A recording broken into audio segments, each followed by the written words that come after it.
Nous avons été voir de malades, consoler les familles. Monsieur le ministre de la Santé, nous étions avec vous lorsque le président de la République a rencontré cette femme qui a perdu 6 de ses enfants. C'est dramatique. Qu'est-ce que vous pouvez nous dire sur le bilan humain de ces drames en termes de morts et des blessés et ce qui a pu être fait pour le moment à votre niveau pour soulager les peines de ses compatriotes?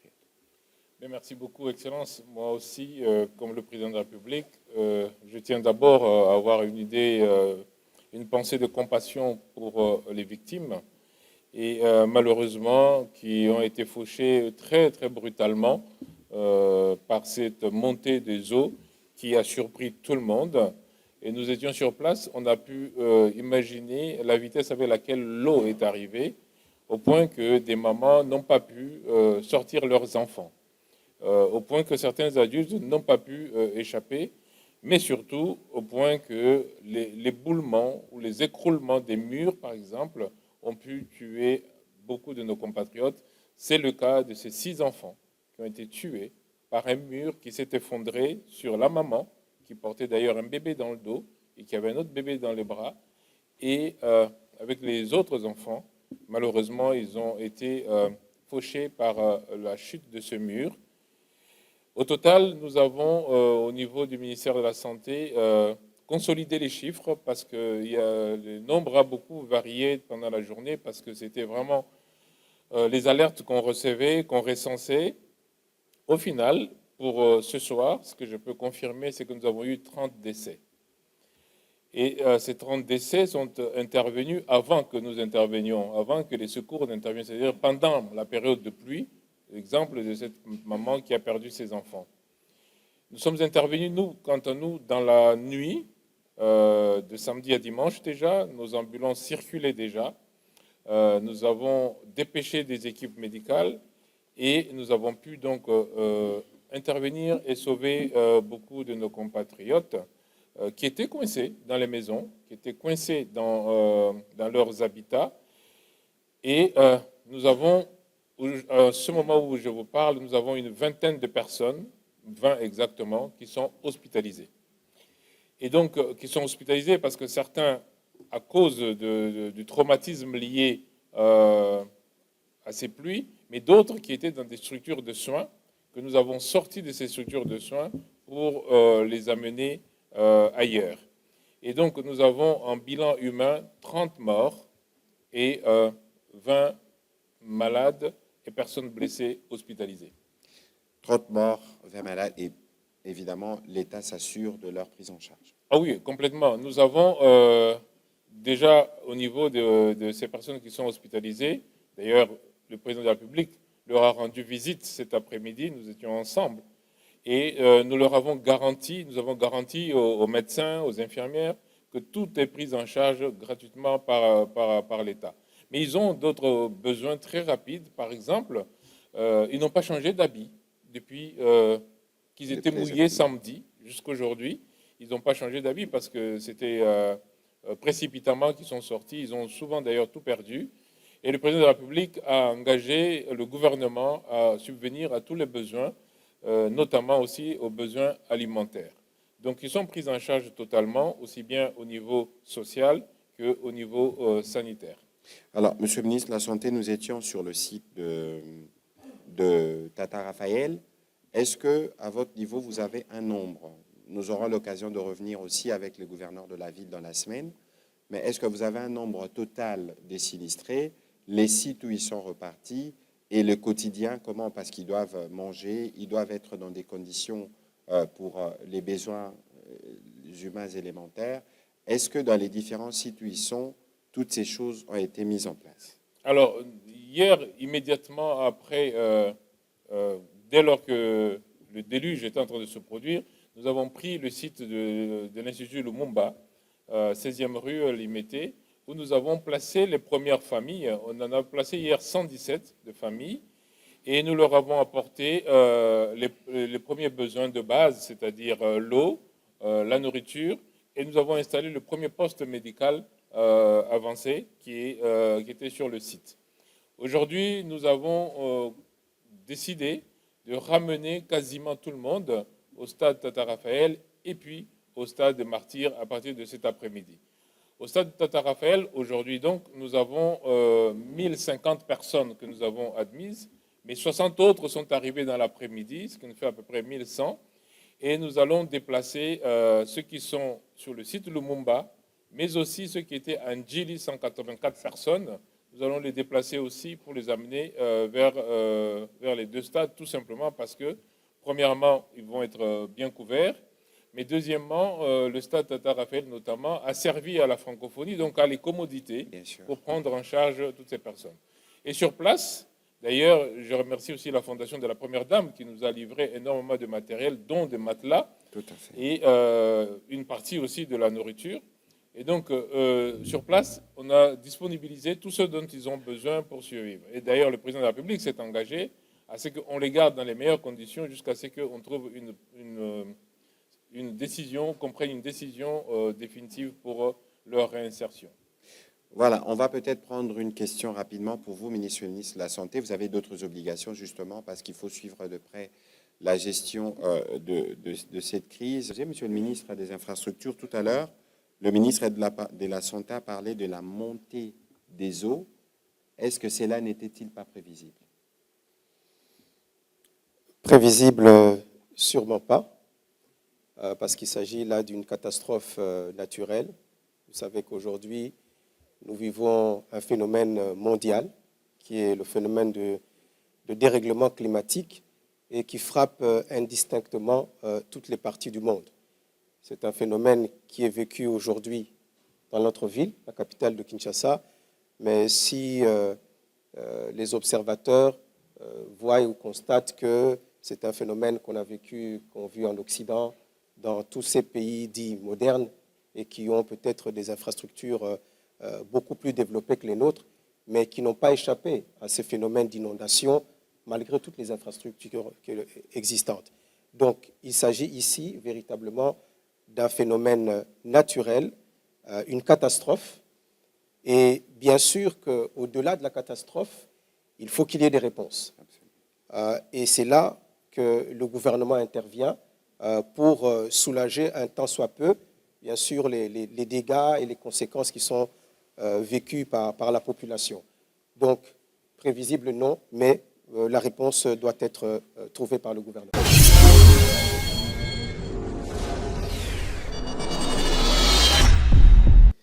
Vous venez de nous citer là le nom des sites que vous avez aménagés pour accueillir ou héberger les sinistrés. Mais sur le terrain, nous étions présents. Il y a certains sinistrés qui ne savent pas la localisation de ces sites-là. Est-ce que vous avez prévu une communication via ou par le biais de relais communautaires pour passer le message et que ceux-là qui passent nuit à la Belle Étoile et a tout perdu sachent où aller? Merci beaucoup. Ben, merci beaucoup. D'abord, je répète que nous étions sur terrain. C'est d'ailleurs nos services qui ont beaucoup amené les personnes qu'on ressortait de leur maison parce que beaucoup étaient très fragiles. Ce sont nos ambulances qui ont amené beaucoup de personnes au site. Nous avons communiqué effectivement des sites en ce moment-là. Oui, il est important de continuer à communiquer pour que les gens ne soient pas en manque d'informations. Mais les sites ne sont pas très compliqués. C'est le stade Tata Raphaël et maintenant c'est le stade de Martyr.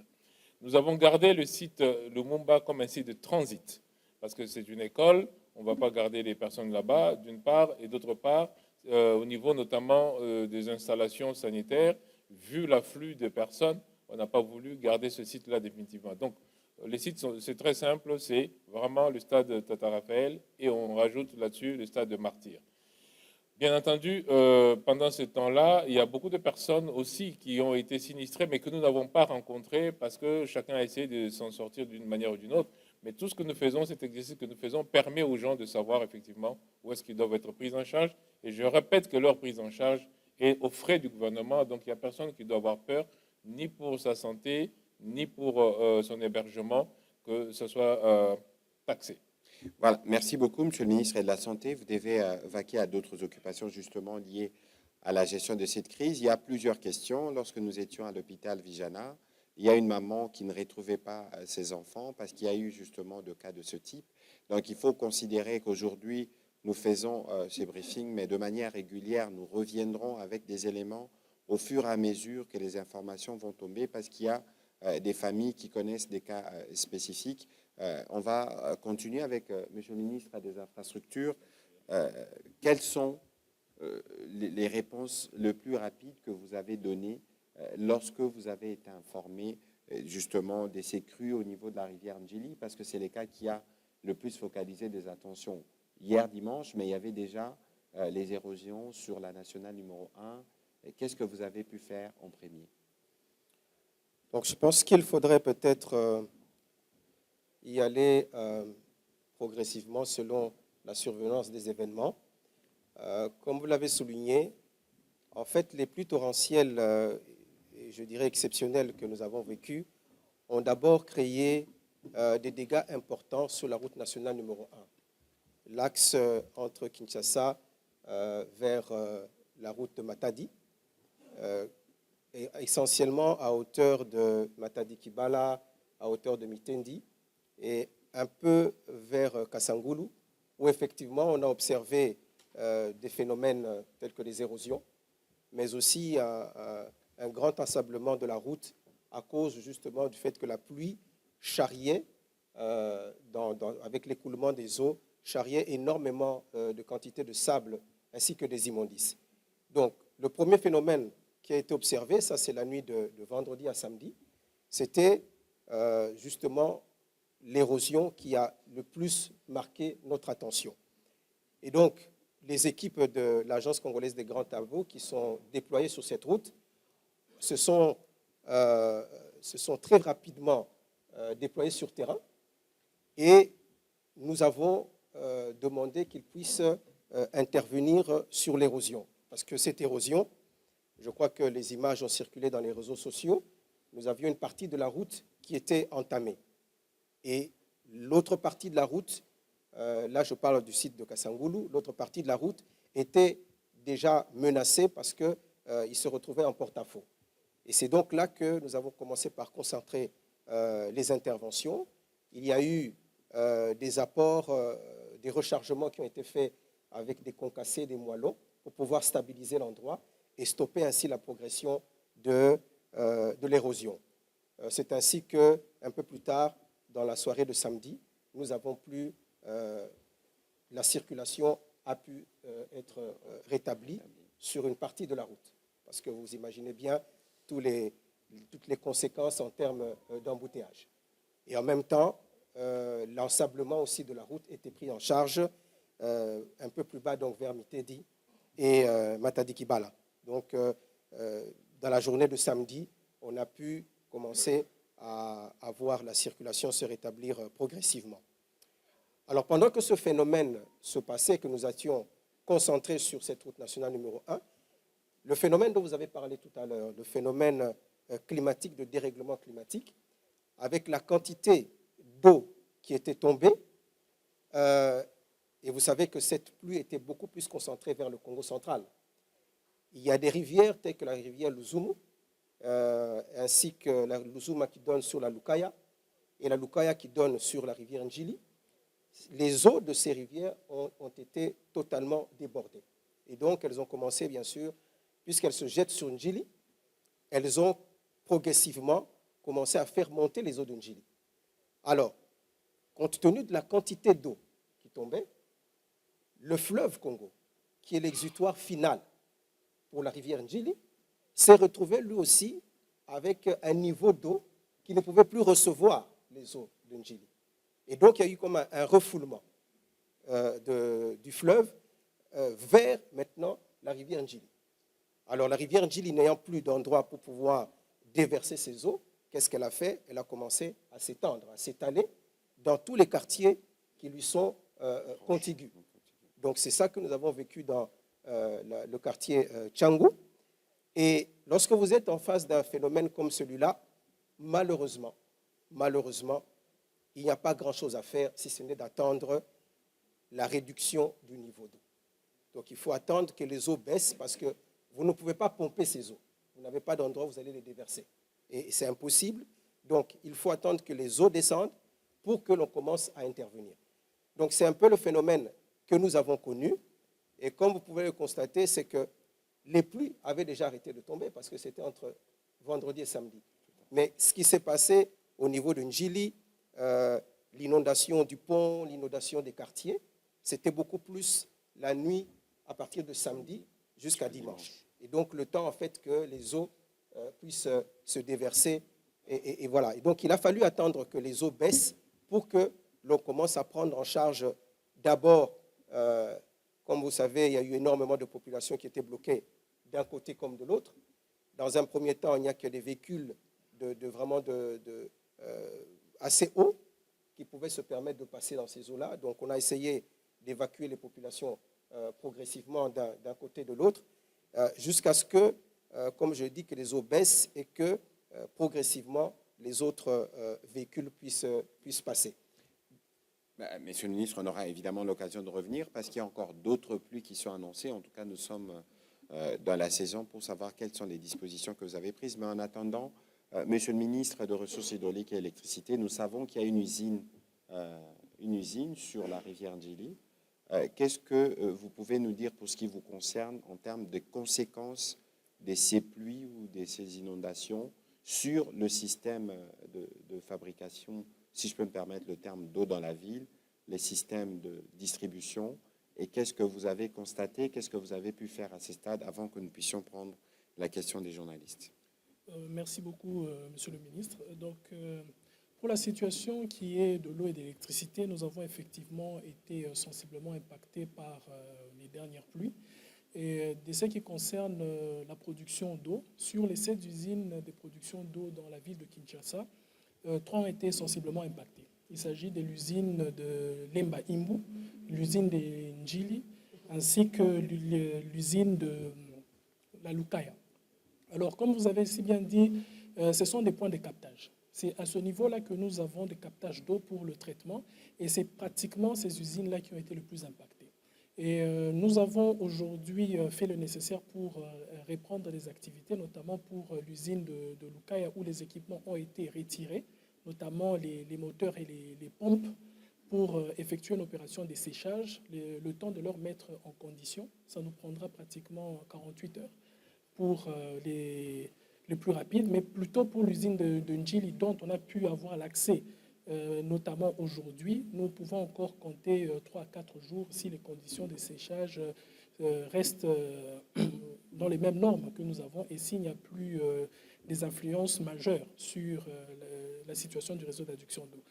Pour ce qui est du secteur de l'électricité, l'impact était d'abord préventif parce que nous avions eu au samedi pratiquement 159 cabines qui ont été mises hors service. Certaines étaient dans les zones qui ont été pratiquement impactées, mais aussi on a fait de la prévention aussi pour éviter qu'il y ait des électrocutions. Oui, des électrocutions et des conséquences assez plus dramatiques. Et aujourd'hui, nous pouvons dire qu'à lundi, nous avons pratiquement 38 cabines seulement qui sont hors service et 121 cabines ont été remises en service. Dans la zone ouest de Kinshasa, nous avons connu un écroulement des lignes. Et dans la zone sud aussi, nous avons connu aussi des écroulements des lignes. Nous sommes en train de faire le nécessaire aujourd'hui avec les équipes de la SNEL pour pouvoir reprendre les différentes lignes affectées.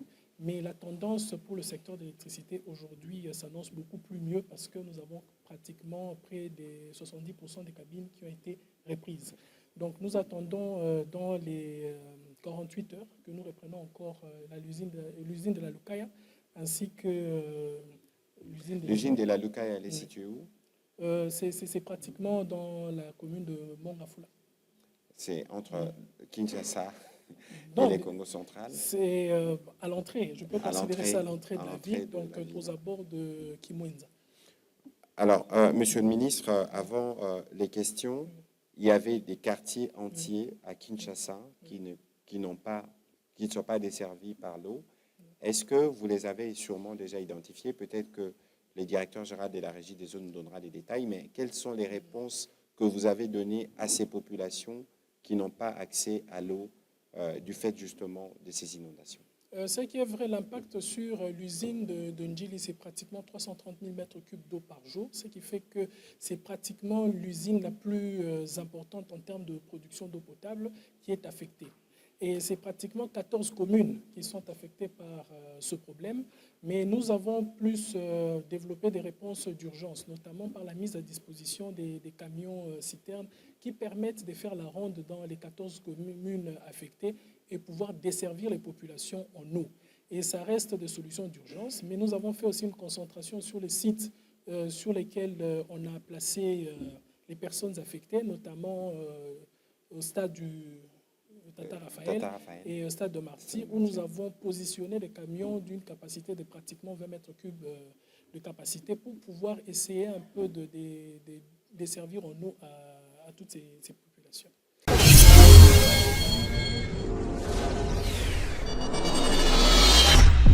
Solo toyoki ndenge okoloba mvula mobeti pe ezindisi bandako ya baimboka nzoka nde yo pe ozali bongo na ndingisa ya kopesa na baservice na yo mpona kolongola bosoto oyo ekobloke bongo canalisation ya mai nzoka nde misala mina mii kosalema te torandaki yo na briefing oyo elekaki na ngambu kuna olobaki meme maloba tokozwa bamesure nzoka nde ti lelo mesure ezwami te lelo tokoloba boye bai Congo bakufi soki mpe okebisaka bango avant elingi ezala malamu na ntoma koyangelaka mambi ya lotiliki zambi dragage oyo ya inga oyebi eza kobeba nzoka nde baentreprise mosusu mpe ye mpona koluka kosomba babimisa misolomo ya bango basomba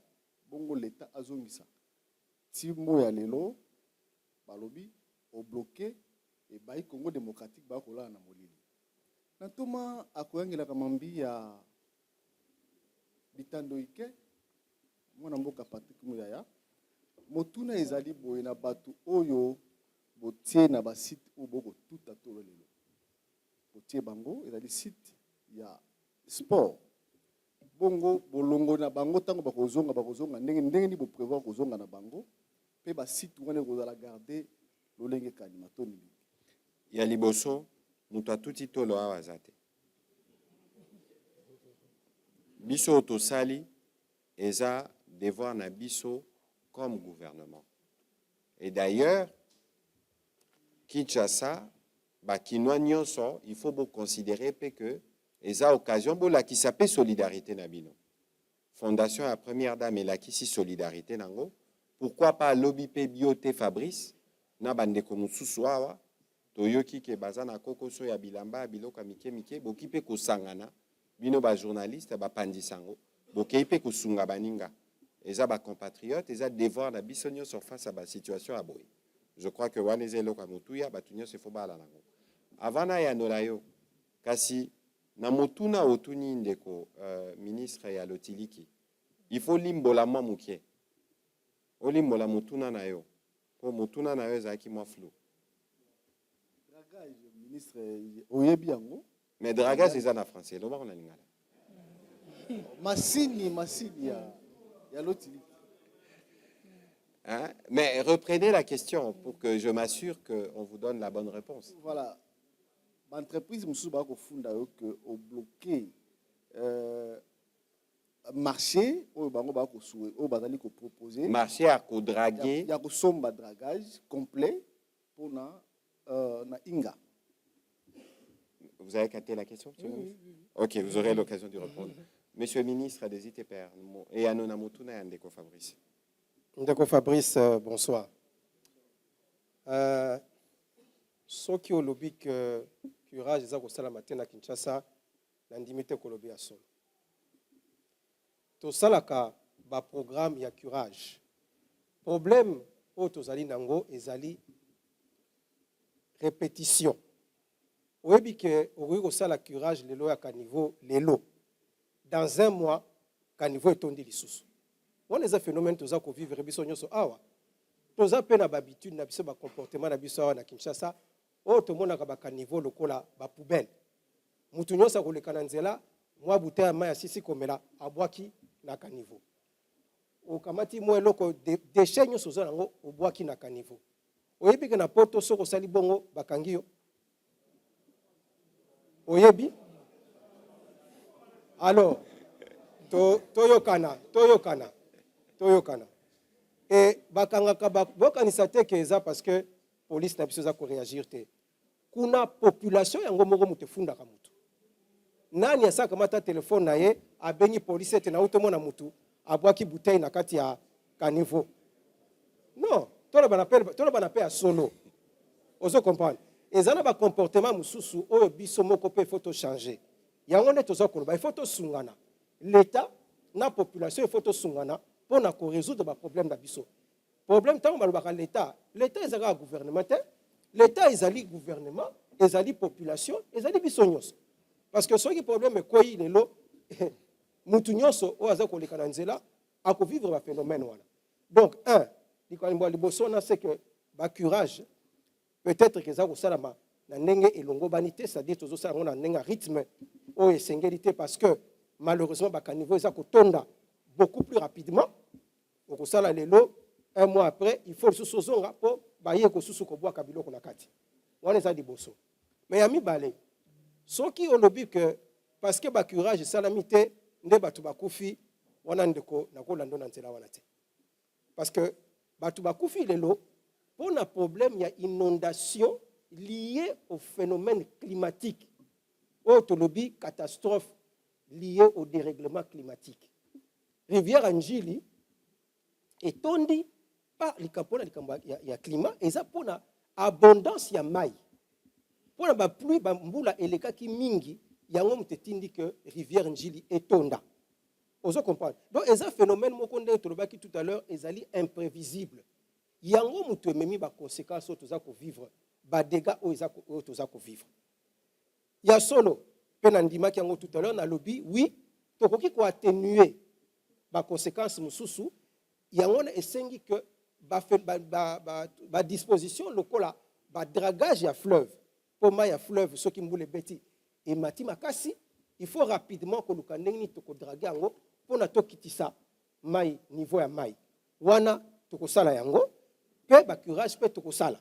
Donc likambo ezali awa to lié ba phénomène wana mi balete parce que toza na katia situation moko d'urgence, situation moko imprévisible, situation à catastrophe. Merci.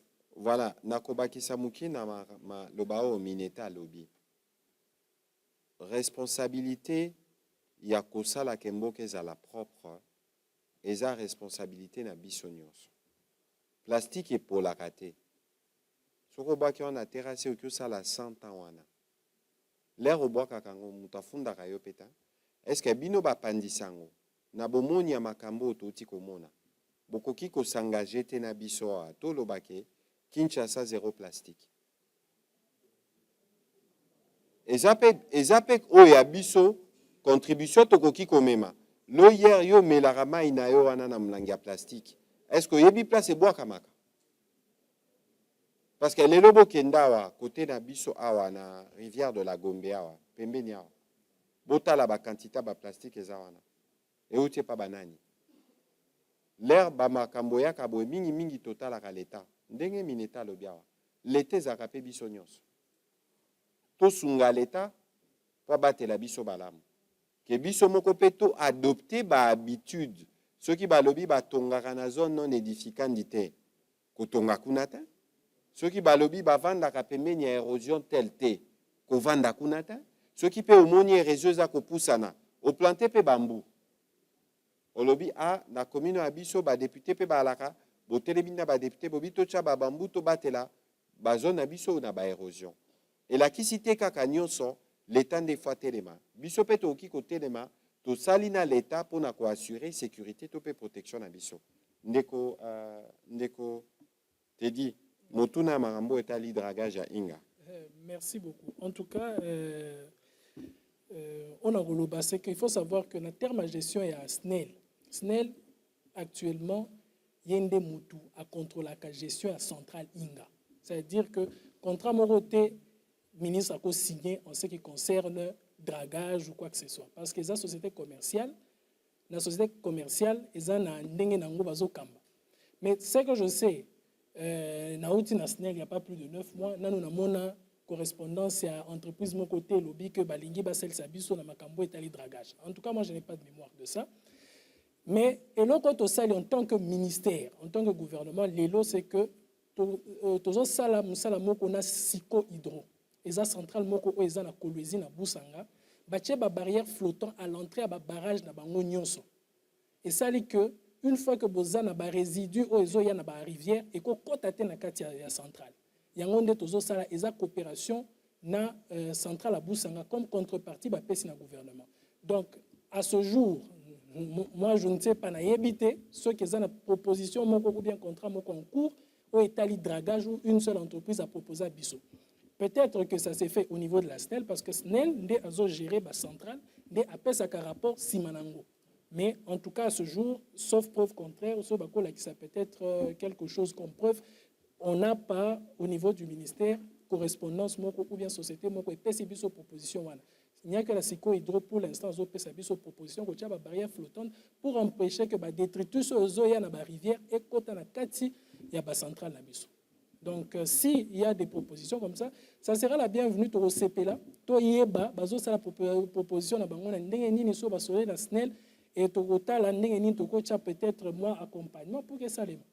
Voilà, merci beaucoup pour la clarté de votre réponse, Monsieur le Ministre.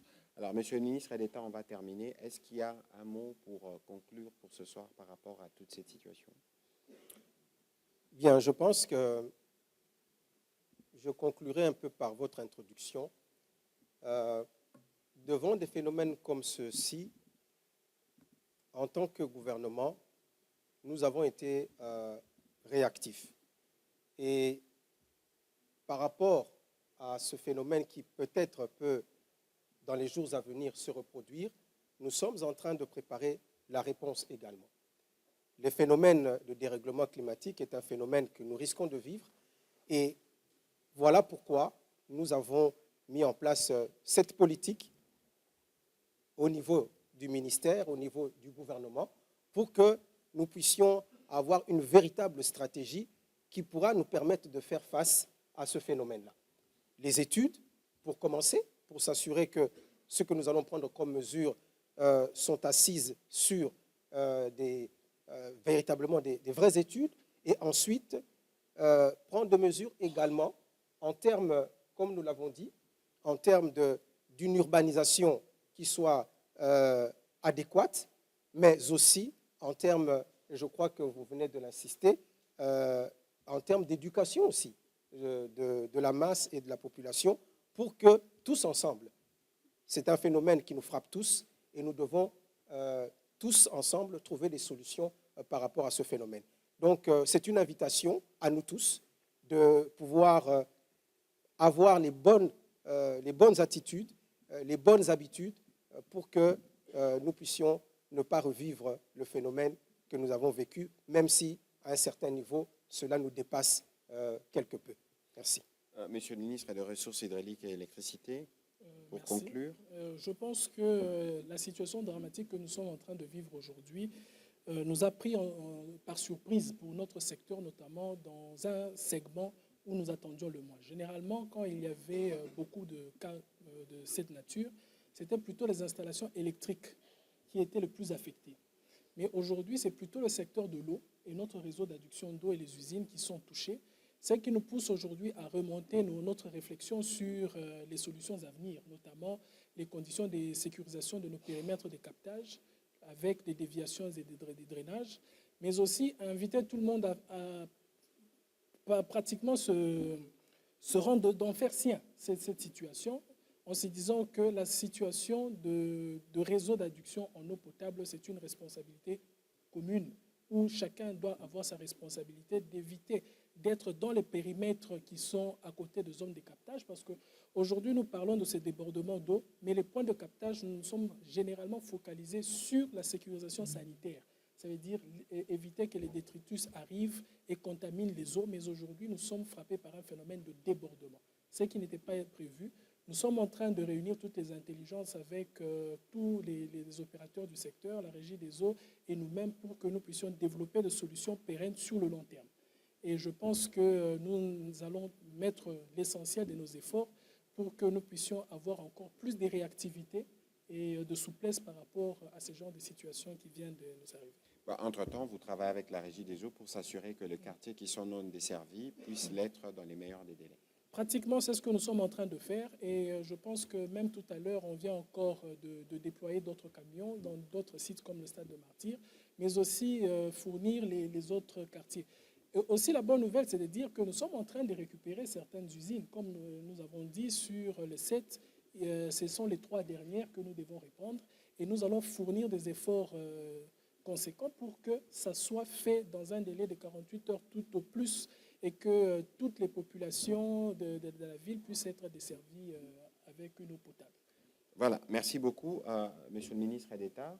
Monsieur le ministre, merci beaucoup de votre disponibilité. Ce soir, nous avons voulu faire le premier point de la situation générale consécutive aux inondations que nous avons connues.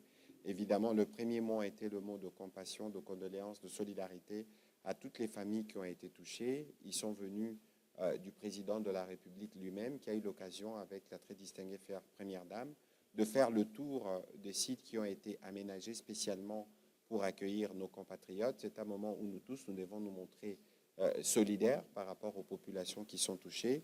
Nous aurons l'occasion de manière régulière de partager des informations avec vous au fur et à mesure qu'elles tomberont. Nous pourrons peut-être cette semaine revenir avec les gouverneurs de la ville qui aura l'occasion de parler d'autres aspects, notamment parler des désinfections tout à l'heure et des autres aspects qui concernent comment la ville répond aux côtés du gouvernement central à la crise que nous connaissons. C'est par ici que nous terminons cet exercice de redevabilité. Merci et bonne soirée chez vous.